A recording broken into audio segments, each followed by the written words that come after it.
안녕하세요.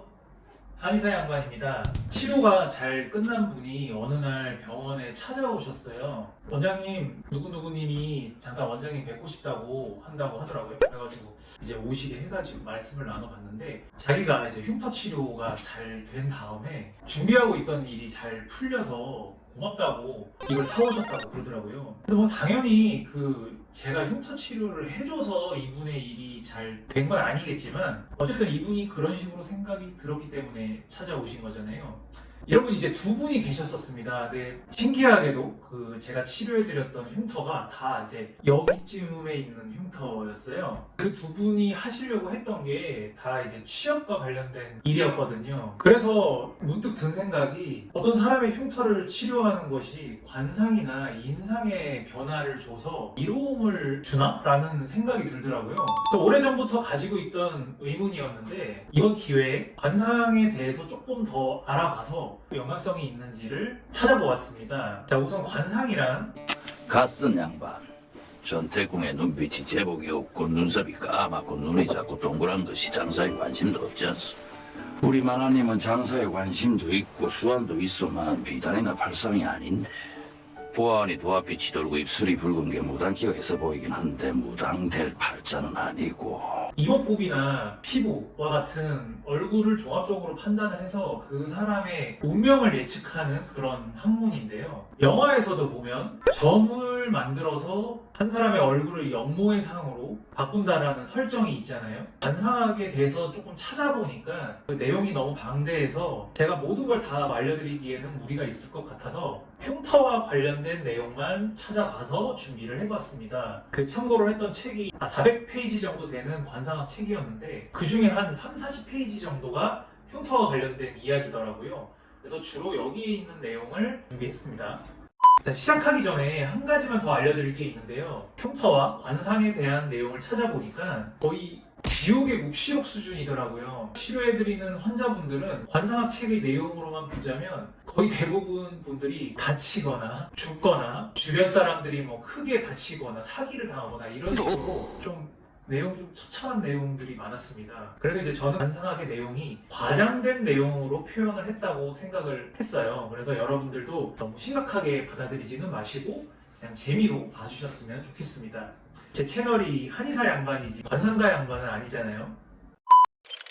기본적으로 관상학에서는 얼굴에 있는 점이나 흉터는 전부 제거해라 라고 되어 있어요. 얼굴의 각 부분은 인간의 운명을 담당하는 영역이 따로 있고 그 부위에 흉터나 점이 있으면 그 부분이 담당하는 운명에 안 좋은 영향을 끼친다 이렇게 보더라고요. 구체적으로 한번 살펴보겠습니다. 약간 그림이 이말년 그림 같이 나왔는데 상, 중, 그리고 하로 얼굴을 세 부위로 나누고요. 상부 쪽이 어렸을 때나 이제 청년 시절의 운, 그 다음에 이 중간 부분이 중년 때의 운, 그리고 아래쪽이 노년 때의 운을 가리킨다고 합니다. 그래서 개인의 어떤 운명은 이마를 타고 들어와서 이 눈과 눈 사이, 이제 인당이라고 하는 곳인데 인당에 모인 다음에 코를 통해 아래로 내려가는 구조를 띱니다. 그러니까 이마, 인당, 그리고 코 쪽에 있는 흉터는 없는 게 좋겠죠.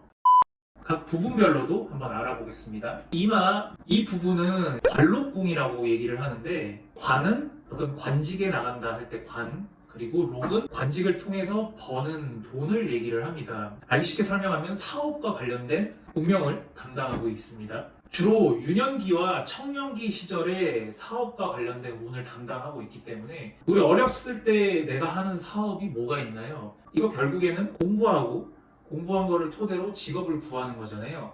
그래서 이마의 가운데 부분은 학업과 취업과 관련된 영역입니다. 공부를 하면서 생각해보니까 그때 이제 오셨던 분들이 관상학적으로도 말이 되네? 여기 부분에 흉터가 나와서 취업이 잘 됐다고 말을 하셨었으니까. 이 부분은 명궁이라고 하는 곳인데 보통 이제 손가락이 2개 들어갈 정도의 넓이가 제일 좋다고 합니다. 이마에서 들어온 기운이 아래로 내려가는 통로라서 관상학적으로는 상당히 중요하게 생각하는 부분인데요. 여기에 빛이 나는 사람이 거의 가장 좋은 관상이라고 얘기를 합니다. 누가 어떤 사람을 봤을 때 여기가 좀 빛이 나는 분들, 아무래도 이제 좀 큰 일을 할 수 있는 사람이라고 생각되네요. 그래서 이제 흉터나 점이 이 명궁에 위치한다고 하면은 자기가 전공하지 않은 다른 쪽 직업을 구할 가능성이 있고, 학업이 막히고 직업의 변동이 많다고 합니다. 특히 이 부분에 흉터와 점은 꼭 제거해라라고 그렇게 써 있더라고요. 과격한 표현으로는 인생에 역경이 많고 부부 간 또는 부모 간에 생이별을 할 가능성도 있다고 합니다. 그냥 재미로 들어주세요. 관자놀이 쪽으로 이동해 볼게요. 이 부분은 천이궁이라고 표현을 하는데 어떤 인생에서 이동과 관련된 운명을 담당합니다. 이제 관자놀이 쪽이 쑥 들어가거나 아니면 흉터가 있거나 해서 좀 거친 느낌이 있는 분들, 이런 분들은 이제 인생에 있어서 거처를 많이 옮기거나 직장을 많이 옮기게 된다고 합니다. 그리고 천이궁이 좋은 사람들은 약간 살집이 있고 이 부분이 조금 통통해 보이는 사람이 이제 천이궁이 좋다고 말을 하는데요. 이런 사람들은 움직임이 많은 동적인 업무를 하는 게 좋고, 아까 제가 말씀드린 좀 꺼지거나 이 부분에 흉터가 좀 있는 분들은 정적인 업무, 그러니까 앉아서 하는 일을 하는 게 좋다고 합니다. 조금 이동을 해서 눈가의 끝부분은 처척궁이라고 얘기를 하는데요. 남녀 사이의 관계와 연관이 크다고 합니다. 자세히 보면 혼인이나 이제 부부간의 화합, 그리고 연애의 성패와 관련이 있다고 하는데, 남자는 이제 왼쪽 끝 눈가 부분이 나, 그리고 오른쪽 끝이 상대방의 운명이고, 여자분은 반대로 오른쪽 눈가 끝이 나의 운명, 왼쪽 눈가 끝이 상대방 남자분의 운명으로 봅니다. 그럼 판단은 이제 뭘로 하냐면, 눈가 주름이 많으면 부부간에 불화가 있고 서로 배반할 확률이 높다고 합니다. 남자 기준으로 왼쪽 눈가 주름이 좀 많다면 내가 안 좋은 남편이 될 확률이 이제 높다고 보고 있고, 오른쪽 눈가 주름이 많으면 이제 악처를 만날 확률이 이제 높다고 봅니다. 그리고 흉터가 없고 주름이 적으면서 윤기가 있으면 부인과 자식 복이 있다. 이 남자 기준으로 말씀드리는 거예요. 여자분은 이제 반대로 생각하시면 되겠죠. 책에서 약간 예시를 들어 말한 거는 눈 옆쪽에, 눈가 끝쪽에 세로 흉터가 있는 분들은 부부간의 사이가 나빠서 가정이 깨진다. 눈가 끝쪽에 동그란 흉터나 점이 있는 분들은 쇼윈도 부부가 많다. 뭐 이런 얘기가 있습니다. 역시 좀 재미로 들어주셨으면 합니다. 그 눈가 쪽에다가 일부러 이제 점을 찍기도 하잖아요. 이제 매력점 같이. 그러면 이제 좋은 쪽으로 보자면은 이제 눈가 끝쪽이 남녀 관계에 영향을 주니까 매력 발산이 되지만, 조금 부정적으로 보자면은 남녀 관계가 좀 복잡해질 수도 있는 것 같습니다. 코 쪽으로 내려와 볼게요. 이제 콧대 쪽을 보면은 이 부분은 질액궁이라고 해서 이제 이 질액이 결국 질병과 애군을 뜻하는 단어입니다. 이 부분에 흉터가 있는 분들은 이제 잘 나가다가도 어디가 아파서 인생이 좀 주춤한다고 그렇게 얘기를 하고요. 이 부분이 매끈해야지 건강하고 초년의 운에서 중년 운으로 넘어가는 게 부드럽게 잘 넘어간다고 봅니다. 이 부분이 어떤 흉터나 점으로 끊어지지 않는 걸 중요하게 보더라고요. 그래서 인생의 목표로 한 것이 잘 이루어지고 윤택한 삶을 살게 하는 그런 파트라고 보시면 되겠네요. 이 콧대 부분이 넓으면 관상학적으로는 지액궁이 좋다라고 표현을 하고, 이제 중년에서의 어떤 사업이나 하는 일이 잘 되고 번창한다고 얘기를 합니다. 끊어지는 걸 가장 안 좋다라고 표현을 하는 거니까 콧대에 가로로 그어진 흉터가 있으신 분들은 꼭 치료를 받는 게 좋겠네요. 그 아랫부분이 이제 콧볼과 이제 코 쪽에 대한 얘기를 해보자면, 명칭이 재백궁인데요. 재물과 관계된 거라서 관상학에서는 이런 말이 있다고 합니다. 귀가 잘생긴 거지는 있어도 코가 잘생긴 거지는 없다.